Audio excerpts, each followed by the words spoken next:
Alors, rebonjour à tous et bienvenue sur la City Stage. Je suis en compagnie d'Alain Mélier, délégué général pour la Fédération des ascenseurs. Bonjour Alain. Bonjour. Alors aujourd'hui, en parallèle de votre intervention en plénière, vous venez nous parler donc du rôle de l'ascenseur au sein de la résilience urbaine.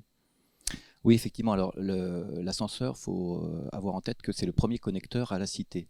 C'est un objet qu'on prend matin, midi et soir. C'est métro boulot dodo ou c'est ascenseur boulot dodo. Premier connecteur à la cité avec 100 millions de trajets par jour en France. Donc ça montre cette importance qu'a l'objet ascenseur. Et puis demain, dans cette résilience urbaine, il va avoir deux rôles fondamentaux sur la transition écologique et sur la transition démographique. Sur la transition écologique, parce qu'il va pouvoir aider à arrêter l'artificialisation des sols, parce qu'on va se décider à concentrer, même de manière raisonnable, mais ne serait-ce que concentrer un petit peu grâce à la mobilité verticale. Et puis la transition démographique, bien évidemment, on souhaite rester vivre chez soi, et donc l'objet ascenseur va pouvoir nous permettre de profiter de ce maintien à domicile. Alors, est-ce que vous auriez des propositions concrètes à nous partager autour justement de cette mobilité verticale ? Alors autour de cette mobilité verticale, on a voulu générer un apport d'un collectif complémentaire à notre propre réflexion. C'est-à-dire qu'on a fait appel à des acteurs du bien vivre ensemble, à des acteurs du maintien à domicile, des ergothérapeutes, des chercheurs, des sociologues, pour réfléchir ensemble, des acteurs des collectivités locales, des élus aussi, pour réfléchir ensemble à ce que pouvaient être des propositions concrètes autour du maintien à domicile. Et par exemple, donc on a édité un plaidoyer dans le cas des élections qui viennent de se dérouler, les élections départementales et régionales.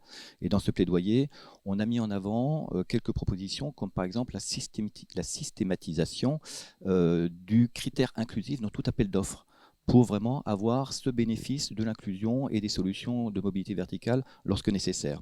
On propose aussi de dépasser la prime Rénov', qui est une prime autour de l'isolation. Et nous, on dit attention à l'isolement.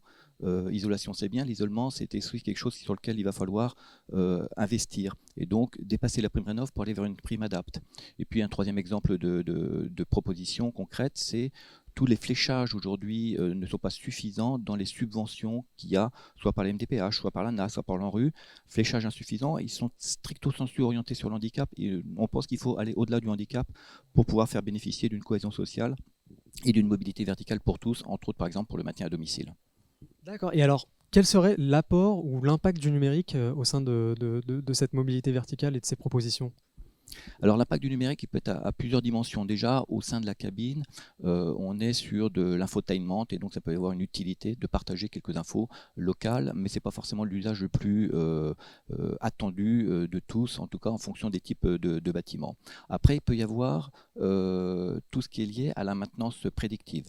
Et là, on va faciliter l'usage de l'ascenseur demain parce qu'on va pouvoir anticiper les défauts qui peuvent se présenter sur l'installation. Et puis un troisième axe de réflexion qu'on va avoir, c'est avoir une cartographie interne des bâtiments pour pouvoir bénéficier de ces utilisations des derniers mètres qu'on a autour entre la cité et l'habitat. Et cette cartographie interne va pouvoir, en fonction des parcours, des usages, du handicap, faciliter la connaissance des parcours que je dois réaliser pour rester chez moi. Très bien. Merci Alain pour cette Merci à vous, intervention et on se retrouve donc sur la plénière avec grand plaisir. pour votre intervention Merci. pour le Sustainable City Summit. Merci.